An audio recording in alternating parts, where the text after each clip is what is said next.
Welcome home to USA Global TV and Radio, a place where dreams take flight, with authentic storytelling, diverse perspectives and meaningful conversations, where global stories unite and bridges are built beyond all borders. Discover world-class education, entertainment, hope and inspiration.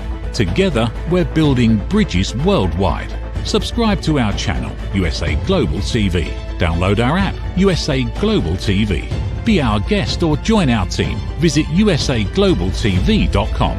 Thanks to our founder and executive producer, Dr. Jacqueline Kerbeck. Music score by Yeffy Tang from Cloud Road Music.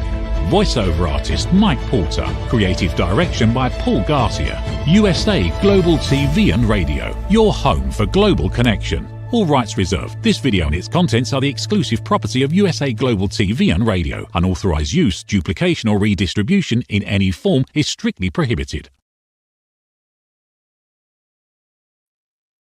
Hello, USA Global TV and Radio. Welcome and welcome back. For those of you that's joining the show for the first time, you are joining Talking Heads. And I am your expert presenter here, MARISKA. And if you are back with us, welcome back. And I am looking forward to enjoying another topic around leadership with you today and exploring it a little bit more to see what it is that we can learn and how we can be even better leaders. So with all of that being said, I am sure that you guys would love to jump into this leadership topic because we do have a juicy one today, looking at coaching skills as a leader and what we can potentially expect, and also when is good times for us to use that, right? As you might think about any leadership type of skill, we do not use the same skill in all areas all the time. We use our skills a little bit like we would use tools in a toolbox. So if you think about a hammer, we are not using said hammer for everything. Sometimes we need a screwdriver, and sometimes we need different types of screwdrivers for different types of things. So our skills as leaders work pretty much the same way. And today we're going to explore when to use coaching, when's a good time for that to be used, and when do we rather want to use our managerial type of skills in those other areas. So let's jump into this. First off, we will look at our typical normal managerial skills. So when you think about your managerial skills, this will come to play in spaces like, for instance, when we have our milestones or deadlines that we are moving towards, setting those up and making sure that they are nice and challenging, yet achievable. That would be within the more managerial space. We will also look at the operational efficiency type of things within that space, as well as tasks. So when you think about deadlines and milestones, as a manager and leader, we need to make sure that we set them really clearly. So setting clear expectations around that, making sure that the team's very clear as to what it is that they're doing, who's doing what. So being able to get that clarity as well. And that will all fall within that more directed space where we need to give direction, right? So that is in that leadership managerial space.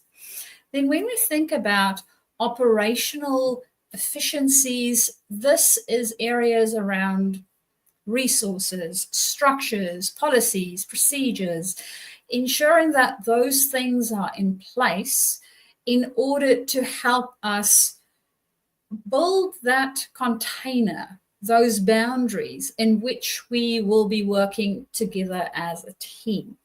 Now, from a managerial perspective, a leader's perspective, that is things that we need to take into consideration, and coaching skills will not necessarily help us within that space. Our managerial skills will be the things that we need to focus on more in that area. And then, of course, we have normal day-to-day tasks, right? And when we think about tasks as a manager, of course, we can also think about how it is that we need to relay the specific thing that needs to be done to the specific individual or the team that need to do that. Are they proficient in doing it? Have they done this before? Have they never done this before? So depending on where they are sitting within that space, we might divvy up the task or present it in different ways. So if they've done this before, they're proficient in it, we'll just delegate. So there, off you go, you do it. I know you can do it. I don't have to worry about anything. You've done it 1,000 times. We know it's going to be sorted out. If it is a new employee, however, we might need to approach it in a bit of a different way. We might need to think about what is it that this person need?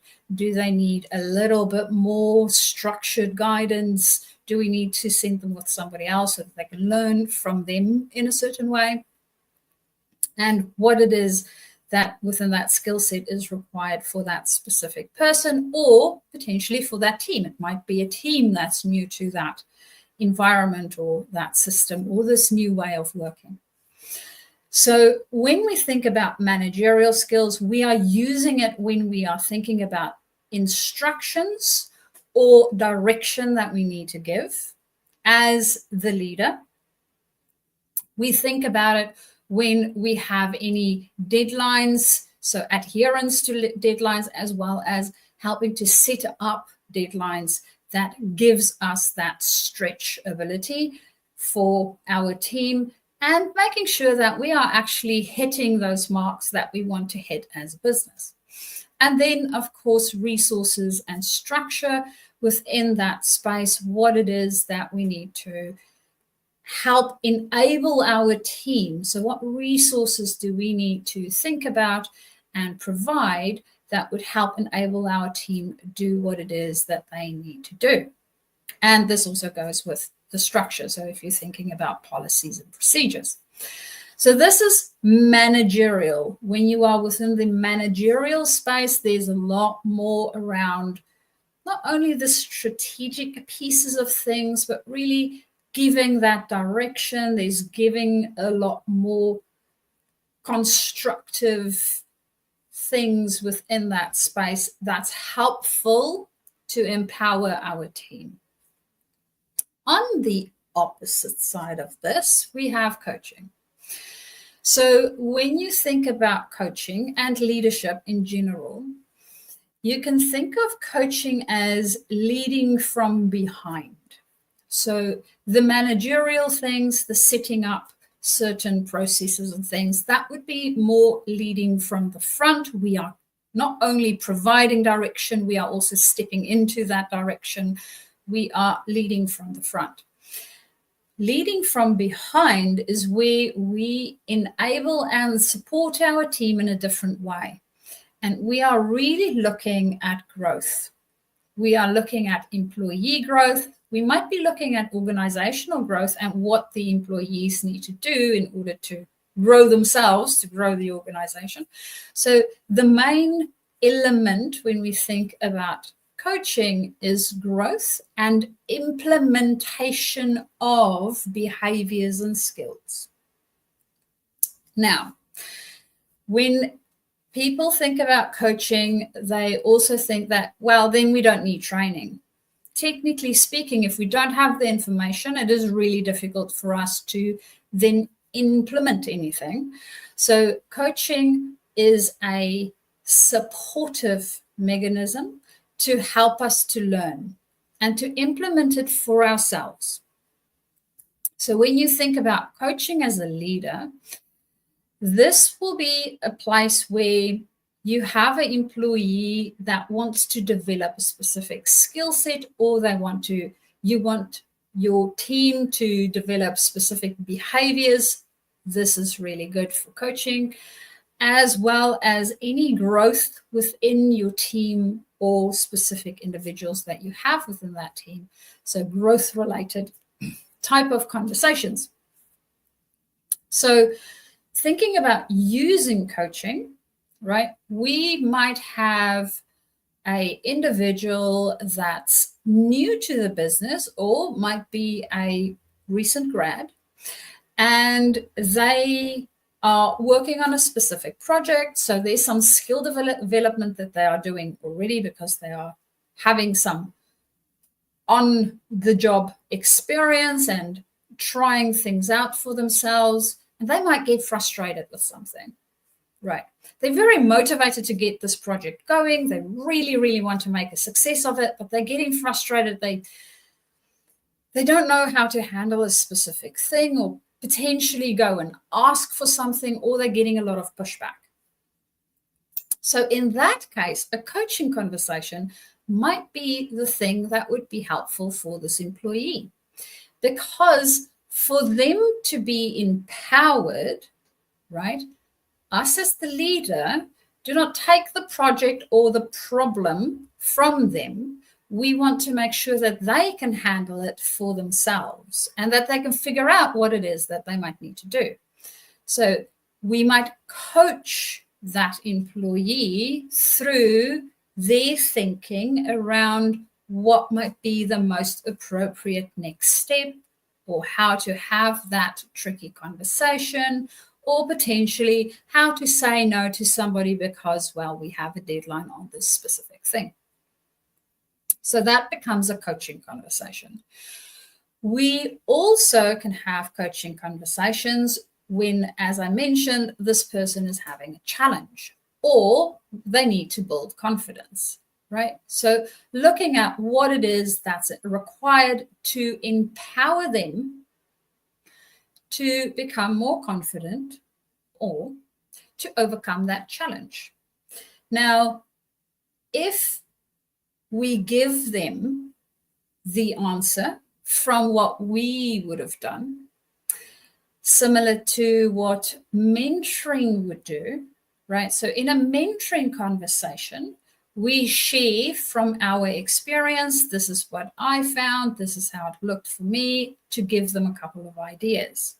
Wonderful. That might be required. From a coaching conversation, we are asking them questions to get to their own way of thinking and their own ideas of how they want to approach this and what's important to them. So the difference between the two, and I've seen quite a few people fall into that trap, is we think when we give advice or we help to give ideas to others, that would be helpful to them. And it was helpful to us at the time when we did it and learned from our own mistakes. The thing is, for this person, it may or may not be relevant. And they may or may not be able to utilize whatever it is that we gave them. Whereas if we were to use a coaching approach, we will ask them questions to help them think through it for themselves and come to a conclusion that would work for them. This may or may not look almost similar to what we did ourselves, right? But they came up with it and they're going to try it. So what you end up getting is you get a person that's a lot more engaged with the solution, because guess what? They created it themselves. And you also get a person that started to utilize that thinking process. So next time they get to something similar, they know how to figure it out for themselves. And this is what we want to do within the coaching space, is we want to help them, not necessarily so much with this is the problem and now I get a solution for it. It's more around the what type of thinking do I need to do, or how do I need to change my thinking in order to get to a solution, right? So there's a bit of a difference in how we approach this whole thing when we think about it in a coaching way. So we want to empower them to come up with the solutions for themselves, which means they need to go through a thinking process that they have discovered for themselves work. It does not necessarily help if we share our thinking process, because they do not have our vast amount of experience. And next time they come across the same thing, what's going to happen? They're going to come running to you and say, help, help, I don't know what to do. We don't want that. We want to empower them and help them so that they can do it themselves, hence the questioning. The other place is when we are building skills or behaviors. So if we want to change a behavior or build a skill set, a way of thinking for them, then questioning works really, really well. Now, when you think about coaching, and you can go back to one of my other talking heads, we delved into specific things within the coaching space that's very helpful for us as leaders. You will notice that questioning and listening, two of the top things that we need to do as leaders when it comes to coaching others, right? First off, very, very first thing is we need to learn to listen. Keep our own mouth shut, ask the question, and let the other person do the thinking. We do not ask questions that's closed, so that's a yes-no question.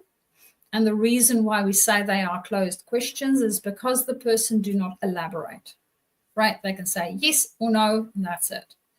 So that's a very closed, short question. We want to use open questions.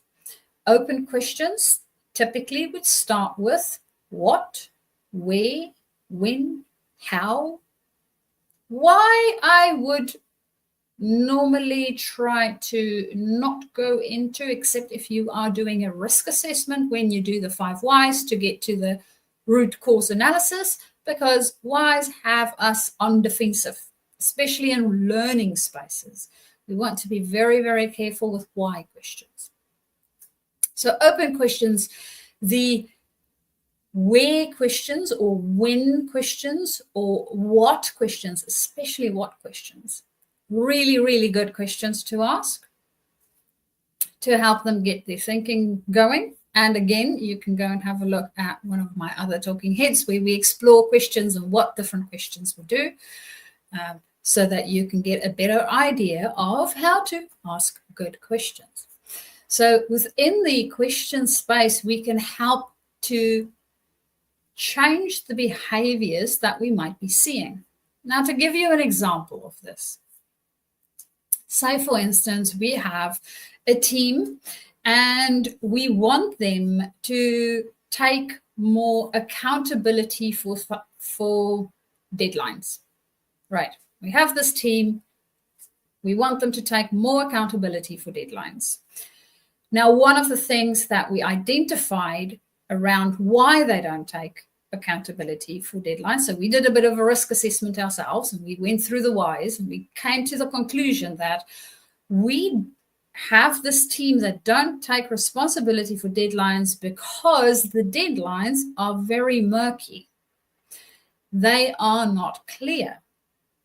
Okay, now we know we need more clarity on deadlines.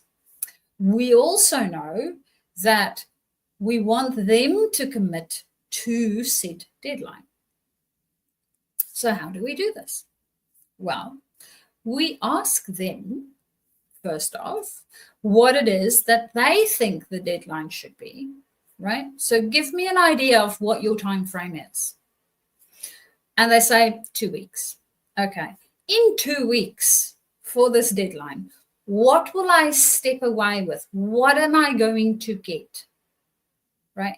Get clarity on that deadline's outcome. Because if I ask them what is finished going to look like, then they need to start to think about what does finished look like, What will I get at the end of it? Will I have, for instance, I'm using something that's very tangible, like fixing a pump or replacing a pump in a specific spot, right? Will finish look like the pump is replaced? Will finish look like the pump is replaced and commissioned, so it's running, it's doing all the things that it can do, and it is back in the system? Is that finished? Or does finish look like I have the new pump and it is in the spot where it needs to be, but not running yet? So what exactly does finished look like? What's my definition of it? When I ask my team or my employee to be more clear around what that looks like, we can start to have that conversation. So my expectation might be finished is it is running and I don't have to worry about it. Operations has it back with them. My employee's idea of finished might be that the pump is on the plant, it is installed, but it's not commissioned yet, right? So they think about it as finished as it is in the plant. It is vastly different expectations there. So if we do not discuss this, what's going to happen is I'm going to be very upset because my employee is going to come back and say, yep, I'm finished. And then I will phone operating and I will say, hey, ops, my employees say the pump is finished, and they will tell me, no, it's not, because I still can't run the plant. So then I'll be upset with my employee because we didn't have that conversation. So understanding that I can ask them questions, and this is part of the coaching, right? Until I get to the spot where we have now gotten an agreement. That's part of helping to learn them around skill building as well as behavior. So I'm changing a behavior to help expectation setting in a more collaborative way where we can have a generative discussion. So it helps us to do that in a better way. And understanding that that is what I am doing, right? I can also explicitly express that with my employee. So now you start to see how coaching skills, I can use them. I use deadlines, right, within the coaching skill space, because I might have deadlines that I have set as my managerial function. And some of the things that I'm going through with my employee to help them to grow and to feel empowered might require coaching. So it starts to overlap. So in no time during any tool using activity, right, do we only use the hammer for everything or only the screwdriver for everything. We might use them interchangeably every now and again in different ways. And I know that some people, do have a tendency to use hammers for everything or screwdrivers for everything, which will or will not be as effective. So understanding what it is, your intention, the intentionality that you have, and what it is that you're trying to achieve, and then going from there. So using coaching skills, we can use them in a wide variety of different places. Generally, whenever we are wanting to grow or empower our employees, best place for using it. If, however, we are trying to get them to get to the answer that we are looking for, right, or them to set the direction that actually we needed to set, coaching is not going to help you. Because what's going to happen is you might be asking them questions which will get you very frustrated because they never come up with the answer that you actually look for, because they're not seeing the same direction as you might be seeing. So you can see how if we utilize one of these in the wrong place for a hammer when we need the screwdriver, or a screwdriver when we need the hammer, it will be very frustrating for us as well as for them. So understanding how to utilize our coaching skills are very, very good way to go about it. And now you have a little bit more clarity on when to use coaching and when to manage and give that instructions or direction as required. And with that, that brings us to the end of our show today. Of course, if you are trying to get hold of me or you want to discuss any of our leadership-related topics or tips or tricks, or you might need some guidance or assistance in your own space, you can get hold of me via my email, which is MARISKA, MARISKA, at journey2discover.com. Or alternatively, you can also find me on my website, journey2discover.com, or on LinkedIn, where you can send me a direct message and we can start our conversation. And with that, we will now go to our sponsors, and I look forward to seeing you guys in our next episode. Bye for now. From the magical world of the amazing adventures of Lady Ella comes a heartwarming new journey filled with kindness, courage, and compassion. Lady Ella, the beloved ladybug and listening mentor, is back, and this time she is not alone. Meet her brave and thoughtful brother, Lord Jack. Together, they take flight on their very first kindness adventure. Along the way, they meet 3 new friends in need: a duck feeling discouraged, a mouse struggling to be understood, and a busy little bee who's completely lost. But with the power of elevated listening and simple acts of kindness, Lady Ella and Lord Jack show us how understanding and empathy can make the biggest difference in someone's day. Written by Dr. Jacqueline Kerbeck, the listening mentor, this 9th book in the best-selling Lady Ella series teaches children ages 5 to 10 the essential skills of listening, kindness, and etiquette. Now available for pre-order on Amazon. Scan the QR code and order your copy today. USA Global TV and Radio proudly presents Tracy Cram Perkins, a dementia caregiving survivor teaching how to balance care with peace of mind. #1 resource for dementia caregivers. It's the book Dementia Home Care: How to Prepare Before, During, and After. Over 17,000 copies sold of this must-have guide.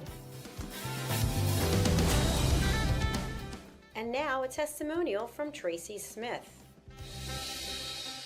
If I was to describe this book to someone who is going through a similar situation, I would underscore how important it is to have some sort of a tool or a guidebook to help you through certain stages. And there's so many, it's such an unknown topic to the average person. And to have this as a reference is essential. It's going to help you get through it personally, as well as help your loved one manage.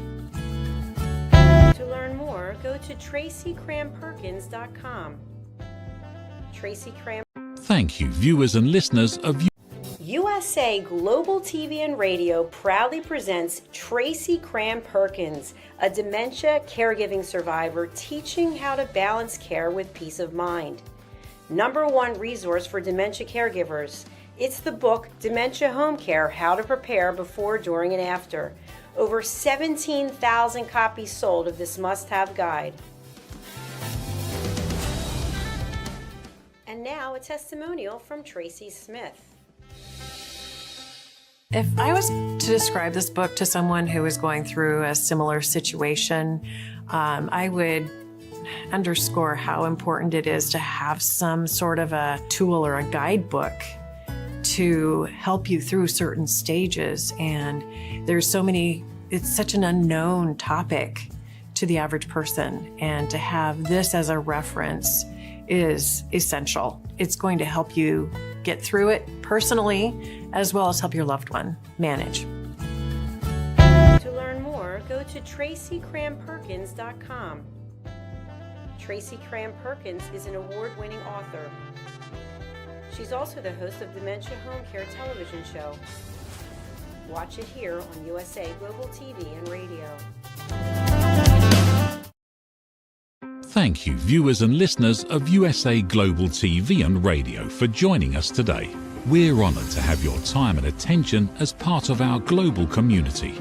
At USA Global TV and Radio, we believe in the power of authentic conversations, meaningful connections, and creating a world of possibilities together. Want to be part of something bigger? Join our team of elevated listeners at usaglobaltv.com, a space where your voice matters and your ability to listen transforms relationships. Stay connected with us across all our platforms for thought-provoking discussions, expert insights, and empowering stories. Subscribe to our channels at youtube.com/c/usaglobaltv.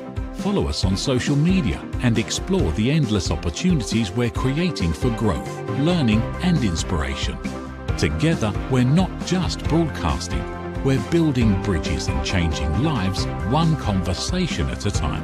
For inquiries, contact us at info@usaglobaltv.com. Music by Johnny Dyes. Produced by Executive Producer and Director Dr. Jacqueline Kerbeck. Voiceover by Mike Porter. Creative Direction by Paul Garcia. All rights reserved. Copyright 2025. Visit usaglobaltv.com to view our full terms and conditions.